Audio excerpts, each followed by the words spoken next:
أما بعد فأعوذ بالله من الشيطان الرجيم بسم الله الرحمن الرحيم قد أفلح المؤمنون الذين هم في صلاتهم خاشعون والذين هم عن اللغو معرضون والذين هم للزكاة فاعلون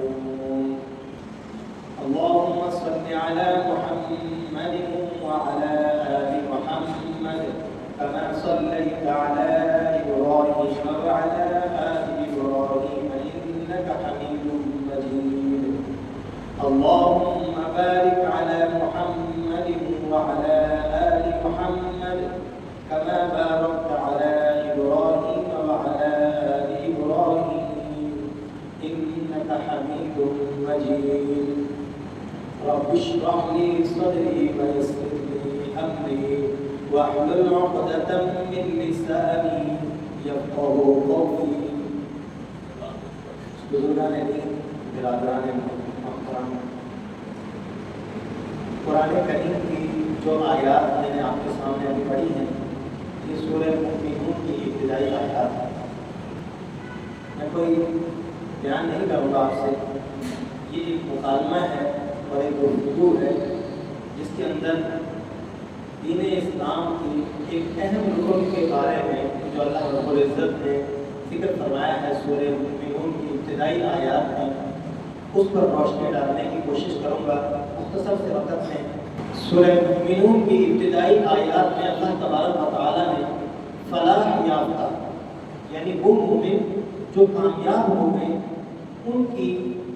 ان کے کرنے کے لیے چند ضروری کام بیان کرنا ہے کہ جو فلاح یافتہ مومن ہیں ان کے کرنے کے لیے چند ضروری کام وہ کیا ہیں. پہلا کام الذین هم فی صلاتہم خاشعون کہ فلاح یافتہ مومنوں کے کرنے کے لیے ضروری کام یہ ہے کہ وہ اپنی نماز کو خشوع و خضوع سے انجام دیتے ہیں. نماز میں دوسری تیسری چیزوں کا خیال دل میں نہیں لے کر آتے. ریاکاری کے لیے دکھلاوے کے لیے نماز نہیں پڑھتے کیونکہ ریا کے لیے کسی کو دکھلانے کے لیے نماز پڑھنا من صلی یراعی فقد اشرک باللہ جس نے کسی کو دکھانے کے لیے نماز پڑھی تو اس نے تو کیا کیا ہے اللہ کے ساتھ شرک کر دیا. تو وہ نماز پڑھتے ہیں تو دکھلاوے کے لیے بلکہ الذین هم فی صلاتہم خاشعون اللہ کو صرف اللہ کو سامنے رکھ کر وہ نماز پڑھتے ہیں. اور دوسری چیز کہ وہ زکوٰۃ انجام دیتے ہیں. فلاح یافتہ مومنوں کے کرنے کے لیے ضروری کام کیا ہے میرے ساتھ ساتھ بولے تاکہ مجھے پتہ چلے کہ جن سے میں بات کر رہا ہوں ان کو اردو سمجھ میں آتی بھی ہے یا نہیں آتی. اردو تو سمجھ میں آتی ہے نا میرے بچوں کو, اس لیے تھوڑا سا جو ہے نا بولیں تاکہ مجھے بات کرنے میں آسانی ہو. تو فلاح یافتہ مومنوں کے کرنے کے جو ضروری کام ہے دوسرے نمبر پہ جس کو کہا والذین هم للزکاۃ فاعلون کہ وہ زکوٰۃ کو انجام دیتے ہیں یعنی زکوٰۃ دیتے ہیں. اب زکوٰۃ کیا چیز ہے؟ یہ دین اسلام کا ایک اہم اور بنیادی رکن ہے. ایک حدیث مبارکہ میں حضرت عبداللہ ابن عمر رضی اللہ تعالیٰ عنہ کو جناب رسول اللہ صلی اللہ علیہ وسلم نے دین اسلام کے ارکان بتایا. فرمایا کہ دین اسلام کے 5 ارکان ہیں. پہلا رکن کلمہ طیبہ ہے یعنی توحید و رسالت, پھر فرمایا نماز, پھر کہا زکوٰۃ, پھر رمضان المبارک کے روزے اور حج. ان 5 ستونوں کے اوپر دین اسلام کی بنیاد بنی ہے. اب دیکھیں پہلے نمبر پر توحید, جس نے کلمہ پڑھ لیا اب اس کو دوسرا کام کرنا ہے نماز پڑھ لو. جس طرح قرآن کریم نے کہا الذین هم فی صلاتہم خاشعون, جب نماز کو مکمل کر لیا تو دوسرے نمبر پر لے آئے والذین هم للزکاۃ فاعلون یعنی نماز اور زکوٰۃ ساتھ ساتھ رکھو. اب جب حضرت عبداللہ ابن عمر رضی اللہ تعالیٰ کے آگے ایک شاگرد کسی کو یہ روایت بیان کر رہے تھے تو انہوں نے بیان کرنے میں یوں کیا کہ دین اسلام کے 5 ارکان ہیں. پہلا توحید و رسالت, پھر فرمایا کہ نماز, اور پھر کہا رمضان المبارک کے روزے. تو حضرت عبداللہ ابن عمر رضی اللہ عنہ کو کہا نہیں ویسے بیان کرو جیسے حضور صلی اللہ علیہ وسلم نے بیان فرمایا ہے کہ اللہ کے نبی نے نماز کے بعد رمضان کے روزوں کو نہیں بلکہ زکوٰۃ کو رکھا. قرآن کریم میں بھی جہاں جہاں آپ دیکھیں گے آپ کو روزے کے متصل آپ کو زکات کا بیان ملے گا۔ سورہ بقرہ کی ابتدائی آیات میں آپ دیکھ لیں، الذین یؤمنون بالغیب، توحید و رسالت کا بیان ہو گیا، ایمان باللہ، اللہ کی ذات پر ایمان لینا توحید ہو گئی۔ پھر اس کے بعد کیا کہا؟ وَيُقِيمُونَ الصَّلَاةَ، نماز کا ذکر ہو گیا، اور پھر آگے فرمایا وَمِمَّا رَزَقْنَاهُمْ يُنْفِقُونَ، کہ وہ لوگ جو ایمان باللہ لے آئے، نمازیں پڑھنا شروع کر دی، تو اب تیسرا کام وہ یہ کرتے ہیں کہ ہمارے دیے ہوئے رزق میں سے وہ خرچ کرتے ہیں۔ خرچ کرتے ہیں تو اپنی جیب سے نکال کر نہیں، یہ ان کے دل کے اندر یہ گمان نہ آ جائے، یہ خیال نہ آ جائے کہ ہم اپنے کمائے ہوئے میں سے خرچ کر رہے ہیں۔ نہیں نہیں، یہ جو خرچہ ہو رہا ہے یہ کہاں سے ہو رہا ہے؟ وَمِمَّا رَزَقْنَاهُمْ، اس رزق میں سے ہو رہا ہے جو ہم نے تمہیں دیا۔ کہیں دل میں یہ گمان نہ آ جائے کہ بھائی یہ میں اپنی جیب سے خرچ کر رہا ہوں۔ میں جس طرح حضرت علی کرم اللہ وجہہ سے کسی نے پوچھا کہ قیامت کی علامتیں کیا ہیں، تو 15 علامتیں ذکر فرمائی جناب سیدنا علی کرم اللہ وجہہ نے۔ اس کے اندر سے ایک علامت یہ کہیں کہ زکوٰۃ کو لوگ چٹی سمجھنے لگے، بس زکوٰۃ کو مغرمہ، زکوٰۃ کو لوگ کیا کہیں گے؟ چٹی، یہ تو چٹی لگتی ہے۔ تو جس طرح میں نے آپ سے عرض کیا کہ نماز ہر شخص پر فرض ہے، ایک بندے کی نماز ادا کرنے سے دوسرے کی نماز ادا نہیں ہوتی۔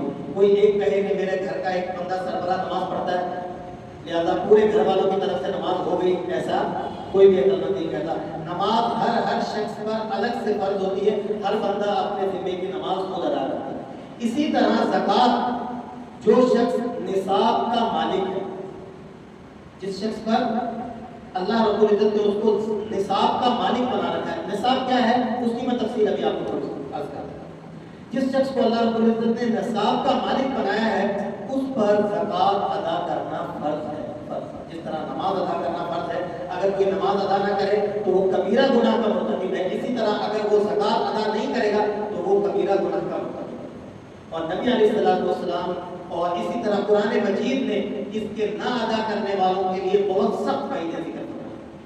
چنانچہ سورہ توبہ کے اندر کہا والذین یکنزون الذهب والفضة ولا ينفقونها في سبيل الله فبشرهم بعذاب أليم، جو لوگ سونا اور چاندی کو جمع کیے بیٹھے، ٹھیک ہے، اور اس میں سے اللہ کے راستے میں خرچ نہیں کرتے، فبشرهم بعذاب أليم، آپ ان کو دردناک عذاب کی خوشخبری سنائیں۔ پھر فرمایا یوم یحمى علیہا فی نار جہنم فتقطع بها جباہهم وجنودهم وظهورهم هذا ما كنزتم لانفسكم فذوقوا ما كنتم تكنزون۔ اللہ رب العزت ایسے لوگوں کے لیے جو انہوں نے مال دنیا میں اکٹھا کیا ہوا ہے، قیامت کے دن اس کو جہنم کی آگ میں پگھلا کر اور اسی سونے چاندی کے ذریعے سے ان کی پیشانیوں کو اور ان کی پیٹھوں کو اور ان کے پہلوؤں کو داغا جائے گا، ان کو تکلیفیں دی جائیں گی اس مال کے ذریعے، اور کہا جائے گا هذا ما كنزتم لانفسكم، یہ ہے وہ خزانہ جو تم نے جمع کیا تھا، فذوقوا ما كنتم تكنزون، اب چکھو اپنے اس مال کو جمع کیے ہوئے کا مزہ چکھو۔ اور سورہ آل عمران میں فرمایا کہ سَيُطَوَّقُونَ مَا بَخِلُوا بِهِ يَوْمَ الْقِيَامَةِ، کہ جس نے ہمارے دیے ہوئے رزق میں سے خرچ کرنے کے اندر بخل کیا، اللہ رب العزت کل اس بخل کیے ہوئے مال کو توق کی شکل دیکھ کر اس فقیر کے گلے میں ڈالے۔ اب مسئلہ یہ ہے کہ زکوٰۃ کس پر فرض ہے اور کتنی فرض ہے اور دینی کس کو ہے؟ بعض لوگ سمجھتے ہیں رمضان اور زکوٰۃ ساتھ ساتھ، یہ مغالطہ بھی بہت غلط ہے۔ رمضان کے ساتھ زکوٰۃ کا کوئی کانسیپٹ نہیں ہے، اس کا کوئی تعلق نہیں ہے۔ زکوٰۃ الگ چیز ہے، رمضان المبارک کے اندر روزے فرض ہیں، زکوٰۃ فرض ہے، ٹھیک ہے، یہ بات سمجھ رہے ہیں۔ اگر کسی کو یہ شبہ ہے کہ رمضان میں ہی زکوٰۃ لازمی دینی ہے تو وہ اپنی اس سے غلط فہمی کا یا اپنے شبے کا ازالہ کرتا ہے۔ رمضان کے ساتھ زکوٰۃ کا کوئی فرض نہیں، زکوٰۃ ہر شخص پر علیحدہ سے فرض ہے۔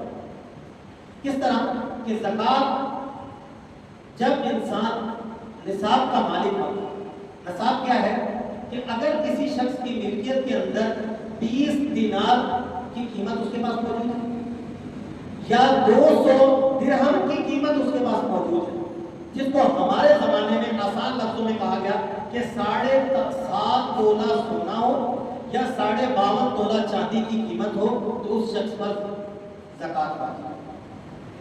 اب یہ 20 درہم 20 دینار کیا تھے؟ دینار ایک سونے کے سکوں کو کہا جاتا تھا جو جناب رسول اللہ صلی اللہ علیہ وسلم کے زمانے میں خرید و فروخت اور دین کے لیے اور تجارت کے لیے استعمال ہوا کرتا تھا. تو جس شخص کے پاس 20 دینار ہوتے وہ شخص صاحب نصاب ہوتا اور اسے حکم ہوتا کہ بھائی زکات ادا کرو. اور اگر کسی کے پاس 200 درہم ہے یعنی 250 درہم تقریباً 600 سے 700 گرام چاندی بنتی ہے. اب 600 سے 700 گرام چاندی کا ریٹ اگر کل کی تاریخ میں میں نے ایک جگہ دیکھا تو وہاں تقریباً 1,80,000 روپے بن رہے ہیں. اگر کسی بندے کے پاس 1,80,000 روپے ہیں تو وہ بندہ صاحب نصاب اور اس پر زکات ادا کرنا فرض ہے. اسی طرح جس طرح نماز 1,80,000 روپے اگر کسی بندے کے پاس موجود ہیں تو اس کو اپنے مال میں سے 2.5% زکات کا دینا ہے یعنی 1 لاکھ میں سے 2,500 روپے. اب یہ اس کو دینا ہے ادا کرنا ہے, یہ اس کا مال نہیں ہے. اس لیے کہ جناب رسول اللہ صلی اللہ علیہ وسلم نے فرمایا کہ زکات کا وہ حصہ جو تمہارے مال میں رہ گیا اور تم نے ادا نہیں کیا تو یہ کل قیامت والے دن تمہارے اللہ رب العزت کے پاس یہ تمہارے لیے وبال کا سبب بنے گا اور دنیا میں بھی تمہارے لیے پریشانیاں کھڑے کرے گا. تو اس لیے زکات کے اندر ایک بات لازمی طور پر سمجھ لیں کہ زکات اندازے سے ادا نہیں کرتے. ایک تو زکات کے اندر وقت کا خیال رکھنا ہے. میں نے آپ کو کہا کہ رمضان کے ساتھ اس کا تعلق نہیں. یہ اس وقت ہے اگر کسی بندے کو آج پیسے مل گئے کتنے. اب دیکھیں ہمارے یہاں عموماً کیا ہوتا ہے کہ لڑکیوں کے پاس شادی ہوئی اس کو سونا ڈال دیا جہیز کے اندر یا لڑکے والوں کی طرف سے اس کو سونا مل گیا. اب وہ اس کی ملکیت بن گئی تو اب وہ لڑکی جو ہے وہ صاحب نصاب بن گئی یا لڑکے کی نوکری لگ گئی. اب اس کو جو ہے نا سالانہ یا ماہانہ اس کی جو ہے انکم آ رہی ہے, اس کی جو ہے تنخواہ آ رہی ہے وہ 40-50 ہزار روپے یا لاکھوں روپے کے قریب ہے تو 2-3 مہینوں کے اندر وہ بندہ جو ہے صاحب نصاب بن جاتا ہے. اب وہ صاحب نصاب ہے تو اس کو زکات ادا کرنا ہے. اگر وہ ادا نہیں کرے گا تو وہ گنہگار ہوگا. ٹھیک ہے. اب ہم لوگ کیا کرتے ہیں کہ دین سے غفلت یہ ہے کہ دین کے مسائل کو سمجھتے نہیں. دین کے مسائل کو جب نہیں سمجھتے ہیں تو بات واضح نہیں ہوتی ہے. تو میں نے آپ سے یہی کیا کہ زکات کو ادا کرنے کے لیے ایک تو وقت ہے. جس وقت بندے کی ملکیت میں اتنا پیسہ آ گیا جو میں نے آپ سے عرض کیا تو اس وقت سے وہ بندہ صاحب نصاب بن گیا. اب وہ اپنے پاس ڈیٹ نوٹ کر لے. ڈیٹ ٹو ڈیٹ 1 سال گزرے گا آئندہ سال جب وہ دن اس کے پاس آئے یہ نہیں کہ آج ہی پیسے آئے تو آپ کو اس میں سے زکات ادا کریں. نہیں, یہ مال اس کے پاس پورا سال رہے. آج اس کے پاس اتنے پیسے آ گئے 5 لاکھ روپے آ گئے. ٹھیک ہے. اب آئندہ سال جب یہی دن دوبارہ آتے ہیں جیسے آج 13 رمضان دوبارہ آئندہ سال جب 13 رمضان آئے گا تو اس پر حولان حول ہو گیا یعنی سال مکمل ہو گیا. اب اس بندے کو جو اس کے پاس موجود ہے جو اس وقت تھا اب اگر وہ صاحب نصاب ہے تو اس کے پاس جتنی رقم موجود ہے اس کا 2.5% اس کو دینا پڑے گا. فرض کرو اگر اس کے پاس 10 لاکھ روپے ہے تو اس 10 لاکھ روپے کے اوپر اس کے اوپر کتنی زکات آ جائے گی؟ 25,000 نہیں آئے گی. 10 لاکھ کے اوپر 25,000 ہاں 25,000 روپے اس کے اوپر زکات آ جائے گی. اب بیچ میں اگر فرض کرو بیچ کے اندر اس بندے کے پاس وہ 10 لاکھ بڑھ کے 20 لاکھ روپے ہو گئے یعنی رمضان سے آگے اللہ تعالیٰ نے اس کو برکت دی ذی الحجہ کے موقع پر اور اسی طرح یا محرم میں آ گیا سفر کے اندر اس کے 10 لاکھ بڑھ کے 20 لاکھ روپے ہو گئے یا 15 لاکھ روپے ہو گئے. اب سال گزرتا ہے دوبارہ رمضان کا مہینہ آ جاتا ہے لیکن پھر دوبارہ پہنچتے اب دوبارہ اس کے بعد کوئی رقم دوبارہ اصلی بچی ہوئی ہے کتنی 10 لاکھ روپے. تو زکات یہ 10 لاکھ ہی دے گا. جو بیچ میں مال بڑا ہے کم ہوا ہے اس کا اعتبار نہیں کیا جائے. یہ بات سمجھ لیں مسئلے کے اعتبار سے. ٹھیک ہے. تو اصل حولان حول ہے. اب اگر کسی کے اوپر محرم میں زکات فرض ہوگی تو وہ محرم میں ہی ادا کرے گا. یہ نہیں کہ محرم میں زکات فرض ہوگی تو لاکھ آپ نے رمضان میں ہی زکات ادا کرنا. اور اس کے اندر حکمت کیا ہے؟ اس کے اندر حکمت یہ ہے کہ غریبوں کا اس سے فائدہ ہے. صحیح, غریبوں کو صرف رمضان کی تو ضرورت نہیں. رمضان کے بعد کیا غریبوں کو بھوک نہیں لگتی ہے یا غریبوں کو رمضان کے بعد ضرورت پیش آنا یا ان کی ضرورتیں پوری ہونا جو ہے نا وہ ختم ہو جائے گا. تو ضرورتیں غرباء و مساکین کی سال سال رہتی ہیں. اس لیے زکات کا شیڈول اللہ رب العزت نے اس طریقے سے رکھا ہے کہ ہر شخص اپنے ٹائم کو نوٹ کرے اور جب سال پورا ہو تو زکات ادا کرنے کی فکر رکھے. جو نہیں فکر رکھے گا تو صحیح بخاری کی حدیث ہے حضرت ابو ہریرہ رضی اللہ تعالیٰ عنہ سے مروی ہے. فرمایا جناب رسول اللہ صلی اللہ علیہ وسلم نے کہ اگر کسی شخص کو اللہ رب العزت نے مال دیا یعنی وہ صاحب نصاب ہو گیا، اب اس پر زکات فرض کی، اس نے اپنا زکات ادا نہیں کی، تو کل قیامت کے دن اللہ تعالیٰ اس کے مال کو ایک اژدہے کی شکل دے گا، ایک خوفناک اژدہے کی شکل دے گا، اور وہ اژدہا اس کے گلے میں آ کر لپٹ جائے گا، وہ اس کا مال اس کے گلے میں آ کر لپٹے گا، اور اس بخیل کے جو ہے نا منہ کے اوپر آ کر جو ہے وہ اس کو ڈسے گا، اور اس کو کہے گا یہ میں تیرا مال ہوں جس کو تو نے دنیا کے اندر جمع کیا تھا، اب کھا، اس کو کھا۔ یہ مال، یہ قرآن کریم کیا کہہ رہا ہے؟ صحابہ کرام پوچھ رہے ہیں یسألونک ماذا ينفقون، یا رسول اللہ ہم کیا خرچ کریں اللہ کے راستے میں؟ تو فرمایا قل العفو، جو تمہاری ضرورت سے زیادہ ہے وہ اللہ کے راستے میں خرچ کرو۔ اب ہر شخص کو پتا ہے کہ میری ضرورت حقیقی کیا ہے، جتنی اس کی ضرورت حقیقی ہے اتنا رکھ دے، باقی خرچ کر دے۔ لن تنالوا البر حتى تنفقوا مما تحبون، تم نیکی کو اس وقت تک پہنچ ہی نہیں سکتے جب تک تم اپنی محبوب چیز اللہ کے راستے میں خرچ نہیں کرو۔ مال کی محبت، یہ انسان، اس کے بارے میں قرآن نے کہا ہے کہ انسان مال اور اولاد کی محبت کے معاملے میں بڑا کنفیوز ہے، بڑا سخت ہے، بڑا کنجوس واقع ہوا ہے، بڑا سخت واقع ہوا ہے کہ مال خرچ کرنا اور نکالنا یہ آسان نہیں ہے۔ اس لیے اللہ رب العزت نے نماز اور زکات کو ساتھ ساتھ ذکر کیا، اقیموا الصلاۃ وآتوا الزکاۃ۔ جہاں بھی نماز کا ذکر ہے اس سے متصل قرآن کریم میں آپ دیکھیں سینکڑوں جگہ پر نماز سے متصل زکات ہے۔ اب آپ کو نمازیں پڑھنے والے تو بہت سارے ملتے ہیں، لیکن زکات ادا کرنے کی فکر ہے کسی کو؟ کون سوچتا ہے؟ المیہ یہ ہے کہ جو ضروری زکات کے مسائل ہیں وہ بھی سیکھنے کے لیے کوئی تیار نہیں۔ اگر رسول اللہ صلی اللہ علیہ وسلم کی اس فرمان کی اہمیت ہو کہ طلب العلم فریضۃ علی کل مسلم، کہ دین اسلام کے ضروری فرائض واجبات کا سیکھنا یہ ہر مسلمان پر فرض ہے، یعنی اس کو یہ پتا ہو کہ کیا میرے لیے حلال ہے، کیا میرے لیے حرام ہے۔ اگر اس نے اتنا بھی علم حاصل نہیں کیا کہ وہ اپنے لیے حلال اور حرام کو واضح نہ کر سکا تو کل قیامت والے دن وہ پھنس جائے گا۔ اس لیے اگر کوئی شخص زکات کا مالک ہے تو اس کو زکات پوری ادا کرنے کے لیے اندازہ نہیں چلے گا اس میں بھائی، قرآن کریم نے واضح کہا ہے کہ زکات 2.5% ہے، تو وہ جو اس کا مال بنتا ہے، یعنی 3 چیزیں بنتی ہیں، ایک سونا، چاندی یا پھر مال تجارت، یہ 3 چیزیں ہیں جن کے اوپر زکات آتی ہے۔ سونا ہے یعنی 7.5 تولہ، چلو آپ اپنے الفاظوں میں سمجھتے 7.5 تولہ، اب یہ آپ کو شبہ ہو جائے گا کہ 7.5 تولہ سونا ہی ہوگا تو زکات ہوگی، نہیں ایسا نہیں۔ اگر سونا آپ کے پاس صرف کان میں ڈالنے والی ایک بالیاں ہیں جو آدھے تولے کے لیے بنتی، اور اس کے ساتھ آپ کے پاس 10,000 روپے نقدی یا 5,000 نقدی، تب بھی زکات آ جائے گا۔ سونے کے ساتھ کوئی بھی چیز دوسری ملے گی جو سامان اور پیسہ، یہ کسی بھی حالت کے اندر آپ اس کو یہ نہیں کہہ سکتے کہ یار میں نے حج کے لیے پیسہ رکھا ہوا ہے اس لیے میں اس کے اوپر زکات نہیں دوں گا۔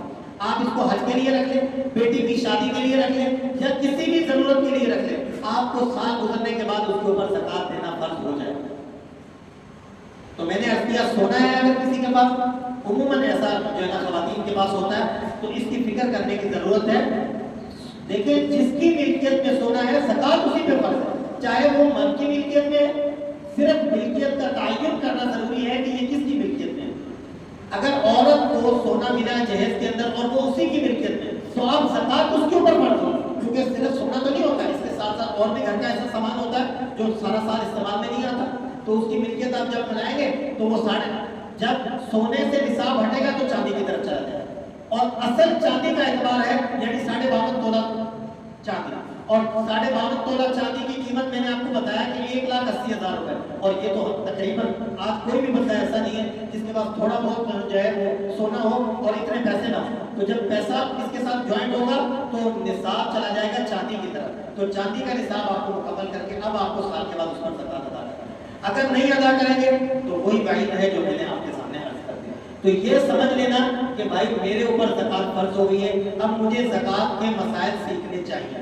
نماز مجھ پر فرض ہے تو میں نماز کے مسائل سیکھوں، نماز کے لیے کیا کیا چیزیں ضروری ہیں۔ لوگوں کو پتہ ہی نہیں کہ نماز کے لیے کیا کیا چیزیں ضروری ہیں۔ نماز تو پڑھنے کا شوق ہے، الحمدللہ رمضان کا مہینہ آ گیا، اب جذبے کے اندر ولولے کے اندر مسجد میں آ گیا، لیکن یہ پتہ ہی نہیں ہے کہ کپڑے ناپاک ہیں،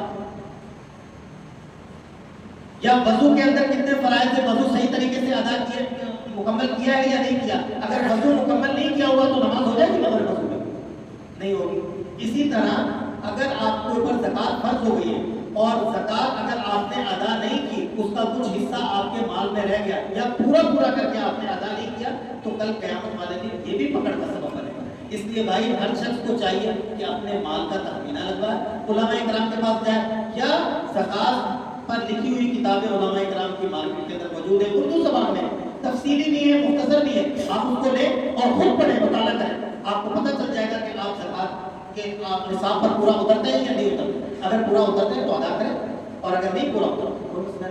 پھر زکوٰۃ دینے کے اندر بھی یہ خیال رکھنا کہ آگے کسی ایسے شخص کو زکوٰۃ نہ دی جائے. عموماً لوگ کیا کرتے ہیں کہ زکوٰۃ دی جی یہ فلانی بیوہ ہے اس کو زکوٰۃ دے دو. اب بیوہ کو زکوٰۃ تو دے دی، یہ تو پتہ نہیں کہ بیوہ کی ملکیت کے اندر 2-3 تولے سونا بھی ہے. اب جو عورت اپنے جو ہے نا ملکیت کے اندر 2 تولہ یا 1.5 تولہ سونا لے کے بیٹھی ہے، اس کو زکوٰۃ کیسے لگے؟ تو آپ کی زکوٰۃ خراب ہو جائے گی. اس لیے زکوٰۃ کی ادائیگی کرنے کے لیے یہ ضروری ہے کہ آگے تھوڑی سی تفتیش کر لیں، تفتیش کر کے ادا کریں. اپنے اتنے اہم فریضے کو ضائع نہ کریں، ایسے نہ پھینکیں. دیں تو ایسی جگہ دیں جہاں آپ کو اطمینان ہو کہ جس کو میں ادا کر رہا ہوں یہ حقیقتاً ضرورت ہے. اور اسی طرح زکوٰۃ کے ساتھ ساتھ ایک صدقہ فطر کا مسئلہ ہے. رمضان المبارک کے مہینے میں ہر اس شخص پر، پیدا ہونے والے بچے پر بھی صدقہ فطر واجب ہے. صدقہ فطر آپ 1.25 کلو یا 2 کلو گندم کے پیسے بھی ادا کر سکتے ہیں. اب 2.25 کلو گندم کے کتنے پیسے بن رہے ہیں؟ اگر گندم 100 روپے کلو بھی لگائیں تو تقریباً پورا حساب بھی لگائیں تو 200 روپے بن رہے ہیں. آٹے کے پیسے لگا لیں. آٹے کے پیسے اگر آپ لگائیں اچھا سے اچھا عمدہ سے عمدہ آٹا اور تھوڑا زیادہ کر کے دے دیں تو 300 روپے فی بندے پہ صدقہ فطر بنتا ہے. فی بندے کا گندم کے اعتبار سے کتنا صدقہ فطر بنے گا؟ 300 روپے. لیکن اگر کسی کو اللہ تبارک و تعالیٰ نے وسعت دی ہے تو وہ کھجور کے ذریعے سے بھی صدقہ فطر ادا کر سکتا ہے. تو کھجور اگر کسی نے نصاب مقرر کیا ہے صدقہ فطر کا تو کھجور 4 کلو کھجور ایک بندے کے ذمہ میں آتا ہے. اب 4 کلو کے پیسے آپ پاتے، اگر آپ صاحب ثروت ہیں، اللہ رب العزت نے آپ کو اتنی فراوانی دے رکھی ہے کہ آپ ماشاءاللہ ٹھیک ٹھاک ہیں، تو پھر آپ کو گندم پہ اکتفا کرنے کی ضرورت نہیں ہے. اب آپ صدقہ فطر ادا کریں تو کھجور کے ذریعے.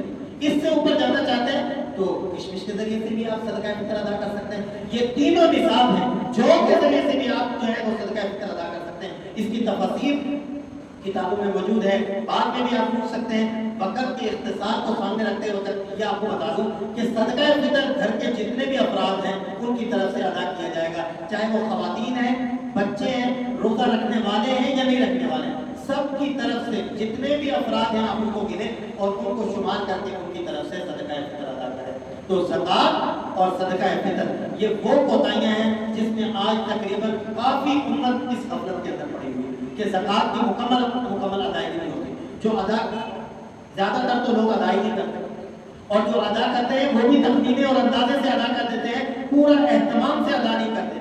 اپنی ساری تخمینے اور جو اثاثے ہیں ان کو سامنے رکھ کر ان کی ملکیت کا اندازہ لگا کر ادا نہیں کرتے.